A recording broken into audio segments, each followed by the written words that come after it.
በስመ አብ ወወልድ ወመንፈስ ቅዱስ አሐዱ አምላክ አሜን።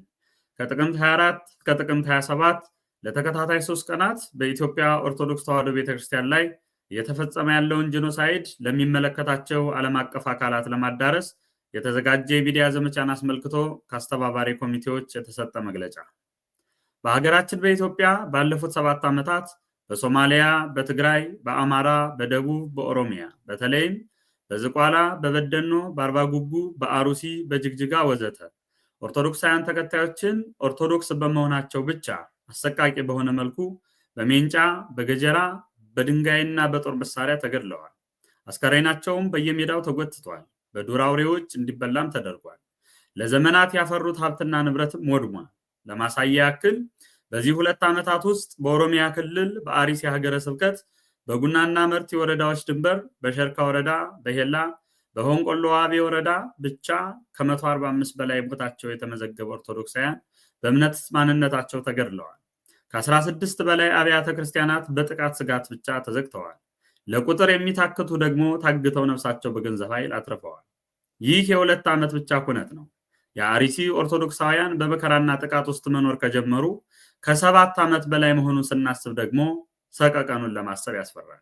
ጉዳዩ በቀጥታ የሚመለከታቸው የመንግስት አካላትና ጠቅላይ ቤተ ክህነት ይህንን ኢሰብአዊ ድርጊት በጽኑ እንዲያወግዙና የክርስቲያኖችን በሕይወት የመኖርና የእምነት ነፃነት መብትን እንዲያስከብሩ እንዲሁም ወንጀለኞችን ለሕግ በማቅረብ የሕግ የበላይነትን እንዲያረጋግጡ ኦርቶዶክሳውያን ሁሉ ጥሪ ያቀረቡ ቢሆንም መንግስትም ሆነ ቤተ ክህነቱ ጉዳዩን ባላየና ባልሰማ በማለፍ ይልቁንም ቤተ ክህነቱ የሞቱ ኦርቶዶክሳውያንን ዜና እንኳን እንዳይሰራጭ ሲሯሯጡ ስናይ ሐዘናችንን ጥልቅ እንዲሆን አድርጎታል። የተከበራችሁ ኦርቶዶክሳውያን፣ መቼም ከገዳዮች ባልተናነሰ መልኩ መገደላችን ላይ የሚሳላቀው ቤተ ክህነታችን ይህንን ያደርግልናል ብለን ተስፋ ስለማናደርግ በዚህ መልኩ አንድነታችን አጠናክረን ወልዳ ላሳደገችንና ለምንሳሳላት ቤተክርስቲያናችን ተገቢውን መስዋዕትነት ለመክፈል ራሳችን የሚጠበቅብንን ለማድረግ ዝግጁ እንድንሆን ለማሳሰብ እንወዳለን። ስለሆነም በመላው ዓለም የምትገኙ ኦርቶዶክሳውያን ከጥቅምት 24 እስከ ጥቅምት 27 ቀን 2018 ዓ.ም ለተከታታይ 3 ቀናት በሚደረገው የሚዲያ ዘመቻ በሁሉም ቦታ በተመሳሳይ ዕለት በማህበራዊ ሚዲያ የሐዘን ምልክት የሆኑ አልባሶቻችን በመልበስና ፕሮፋይል ፒክቸር በመቀየር አንድነታችን አጽንተን በኢትዮጵያ ኦርቶዶክስ ተዋሕዶ ክርስቲያኖች ላይ እየተፈጸመ ያለውን ጄኖሳይድ ለሚመለከታቸው ዓለም አቀፍ አካላት እናደርስ ዘንድ ጥሪያችንን እናስተላልፋለን። ድምጻችን ይሰማ ዘንድ የምንፈልግ ከሆነ ድምጻችን የሚያሰራጭልንን ማንኛውንም ነገር ለመጠቀም ምክንያት መደርደር የለብንም።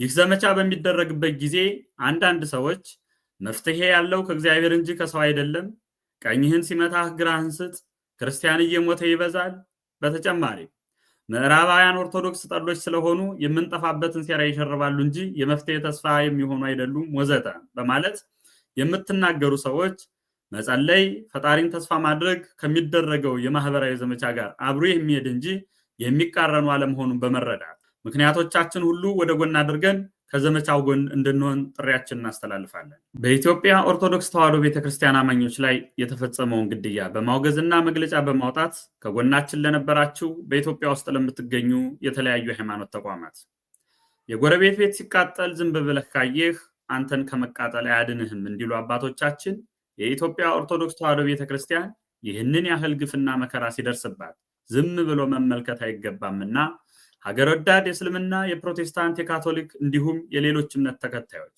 በምናደርገው የሚዲያ ዘመቻ ከጎናችን ተሆኑ ዘንድ ጥሪያችንን እናስተላልፋለን። በመላው ዓለም ላይ ያለን ኦርቶዶክሳውያን ሁላችንም በእነዚህ 3 ተከታታይ ቀናት የሚከተሉትን ተግባራት በማከናወን ዓለም አቀፉ ማህበረሰብ የታወጀብንን ጄኖሳይድ እንዲያውቀው በማድረግ የበኩላችንን ድርሻ እንድንወጣ ጥሪያችንን እናስተላልፋለን። አንደኛ፣ ሁላችንም የሶሻል ሚዲያ ፕሮፋይል ፒክቸር ከኮሚቴው በሚለቀቀው መሰረት እንቀይራለን። ሁለተኛ፣ የተለያዩ ማህበራዊ ሚዲያ ላይ ያለን ኦርቶዶክሳውያን ሁሉ በእነዚህ ቀናት ውስጥ ከሐዘናችን ጋር የማይገናኙ የተለያዩ ቪዲዮዎችን ከመስራት በመቆጠብ ሐዘናችንን ብቻ የሚገልጹ ጽሑፍና ቪዲዮ ፖስት በማድረግ እንገልጻለን። ሶስተኛ፣ ከሰኞ እስከ ረቡዕ በኢትዮጵያ ሰዓት አቆጣጠር ከምሽቱ 1 ሰዓት እስከ 4 ሰዓት ድረስ ትዊተር ላይ ብቻ የተዘጋጁ ሃሽታግና የዓለም አቀፍ ተቋማትንና መሪዎችን አካውንት ታግና ሜንሽን በማድረግ ዘመቻ እናካሂዳለን። አራተኛ፣ ከኮሚቴው የሚለቀቀውን የሞቱ ኦርቶዶክሳውያንን ፎቶና ቪዲዮ በፌስቡክ እና ኢንስታግራም ላይ ኮሚኒቲ ጋይድላይን በጠበቀ መልኩ እንለቃለን። አምስተኛ፣ ኮሚቴው በሚመርጠው የቲክቶክ ገጽ ላይ በኢትዮጵያ ሰዓት አቆጣጠር ከቀኑ 9 ሰዓት እስከ 12 ሰዓት ድረስ ሰማዕታቱን የመዘከር ስራ እንሰራለን። ስድስተኛ፣ በተጨማሪም ሶሻል ሚዲያ ላይ የሚፖሰቱ ዝርዝር መረጃዎችን ኮሚቴው በየሰዓቱ እየተከታተለ የሚያሳውቅ መሆኑን እናሳውቃለን።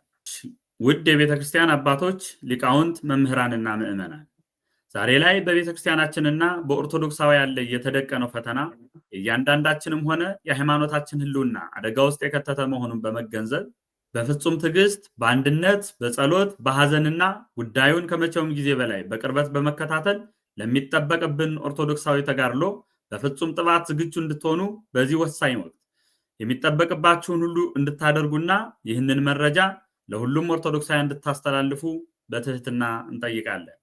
ኃላፊነት ያለባቸው የመገናኛ ብዙሃን ከማንኛውም ፖለቲካ ወገንተኛነት ነፃ በመሆን ከአስተባባሪ ኮሚቴው የሚተላለፈውን ትክክለኛና ተአማኒነት ያለው መረጃ ለህዝብ እንድታደርሱ እያሳሰብን፣ በዚሁ አጋጣሚ በተለያዩ የማህበራዊ ሚዲያ ላይ ያላችሁ ውድ ኦርቶዶክሳውያን ቲክቶከሮች፣ ዩቲዩበሮች፣ ፌስቡክ፣ ቴሌግራም፣ ኢንስታግራም እንዲሁም ትዊተር ተጠቃሚዎች በአጠቃላይ የማህበራዊ ሚዲያ ተጠቃሚዎች የሆናችሁ ሁሉ ባለን አቅም በመጮህ በኦርቶዶክሳውያን ላይ እየደረሰ ያለውን አሰቃቂ ግድያ፣ ጄኖሳይድ ለዓለም በማሳወቅ የበኩላችን ድርሻ እንድትወጡ እናሳስባለን።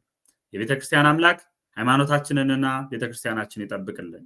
ሰሜን አሜሪካ ጥቅምት 23 ቀን 2018 ዓ.ም